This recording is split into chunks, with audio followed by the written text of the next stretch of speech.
আলাইকুম রহমতুল্লাহি ওয়া বারাকাতুহু। কি অবস্থা? সবাই ভালো আছেন? আশা করি সবাই ভালো আছেন।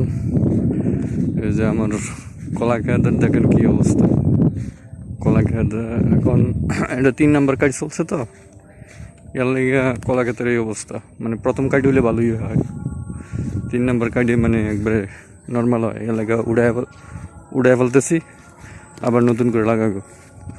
আর হচ্ছে লেবু গাছ, মাশাআল্লাহ দিন অনেক লেবু হয়েছে, অনেক লেবু খাইছি। আজকেও লেবুর জন্য আসছি, তো একটা লেবু ইনশাল্লাহ নিয়ে যাবো, লেবুর শরবত খাইব আর কি।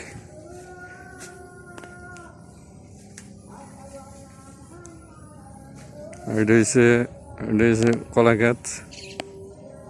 এটা আমার দ্বিতীয় কাজ চলতেছে কলা ক্ষেতের।